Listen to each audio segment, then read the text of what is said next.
Oke, assalamualaikum warahmatullahi wabarakatuh. Perkenalkan, nama saya Jiri Seprensa dari program Bimbingan dan Konseling Fakultas FKIP Universitas Bengkulu, yang dimana di sini saya dari MPM A1L018027 yang dimana di sini akan membahas tentang definisi struktur organisasi.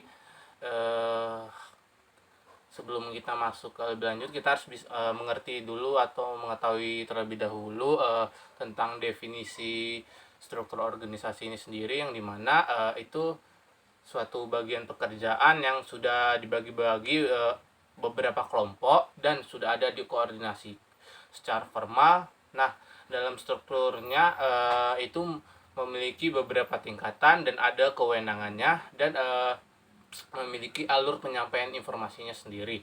Nah, di sini dari definisi struktur organisasi ini memiliki 6 elemen yang mendesain struktur organisasi ini sendiri. Nah, seperti yang pertama itu adalah spesialis eh, tenaga kerja, yang mana sebagaimana kita tahu di sini setiap orang itu memiliki kemampuannya masing-masing, tidak di satu bidang saja. Makanya perlunya ada eh,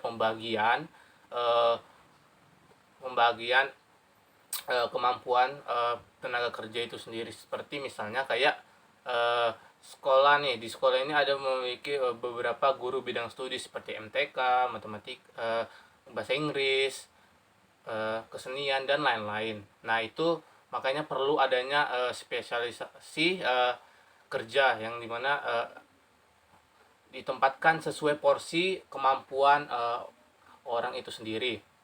Nah, di sini juga ada departementalisasi, yang dimana ini merujuk kepada proses pengelompokan aktivitas sejumlah departemen, yang dimana ini untuk membantu sebuah organisasi dalam mengatur struktur organisasinya. Nah, dari departementalisasi ini kita bisa lebih memudahkan lagi untuk mengatur struktur ini. Seperti misalnya kita membentuk, kalau di sekolah itu ada ke kurikulum, ada kesenian, ada ke siswaan, ada juga keagamaan. Nah, di sini lebih mudah lagi untuk mengatur struktur tersebut. Jadi makanya dibagi beberapa departemen masing-masing. Nah, di sini juga ada rantai komando, yang dimana untuk menggambarkan bagian struktur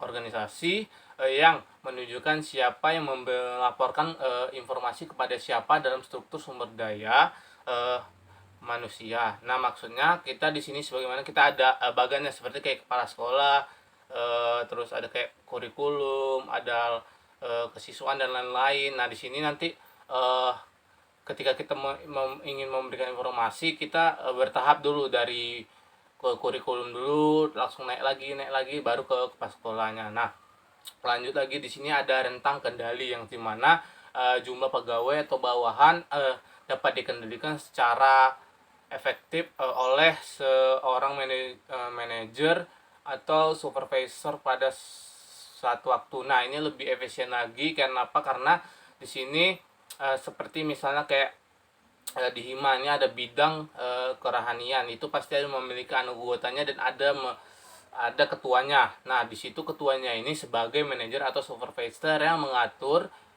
bawahannya agar lebih efisien lagi dalam menjalankan suatu kegiatan organisasi. Nah, di sini juga ada sentralisasi dan desentralisasi, dan juga ada formalisasi, yang dimana tindakan yang menuju kepada tingginya standarisasi suatu tugas ataupun jabatan dalam organisasi kelompok. Nah, di sini maksud dari formalisasi ini kayak mana dia menunjukkan dari organisasi ini memiliki standar yang tinggi untuk tugas tersebut. Nah, jadi sudah ada tahapannya. Maka dari itu kita harus mencapai tahapan tersebut. Nah, di sini juga ada desain organisasi yang umum. Nah, di sini seperti ada struktur sederhana, yang dimana eh, struktur sederhana ini untuk menengah ke bawah, kayak karena fleksibel dan mudah dilaksanakan. Nah, di sini juga ada birokrasi, yang dimana struktur dengan tugas operasi yang sangat rutin yang dicapai lewat spesialisasi tadi, dan aturan dan pengaturan yang sangat formal melalui tugas-tugas yang dikelompokkan atau dibagi-bagi ke dalam beberapa departemen-departemen yang sudah dibuat tadi, dan fungsional, wewenang terpusat, rentang kendali yang sempit, dan pengambilan keputusan yang mengikuti rantai komando tadi. Nah, di sini ada struktur matriks yang dimana yang dimana itu kita mengambil atau menciptakan lini atau rangkap dalam wewenang untuk menggabungkan departemen, fungsional, dan produk. Nah, di sini ada rancangan organisasi dan perilaku karyawan. Dari rancangan ini itu memiliki struktur suatu organisasi dapat mempunyai efek yang sangat mencolok pada anggotanya. Kenapa? Karena suatu tinjauan ini terhadap bukti yang menghubungkan struktur suatu organisasi dengan kinerja dan kepuasan karyawan itu menghasilkan suatu kesimpulan yang jelas bahwa tidak semua orang mempunyai kebebasan dan keluasan dalam struktur organisasi tersebut. Nah, spesialisasi kerja ini menyokong tingginya produktivitas karyawan tetapi mengorbankan kepuasan kerja. Nah, beberapa orang diberikan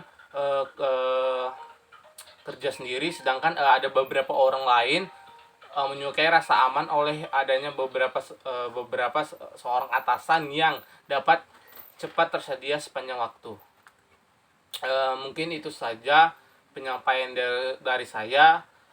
Mungkin masih banyak kekurangannya. Saya juga mohon maaf jika ini, dan teman-teman juga bisa melihat juga di video-video teman saya jika ingin lebih jelas lagi. Mungkin ini saja, lebih kurang wassalamualaikum warahmatullahi wabarakatuh. Terima kasih.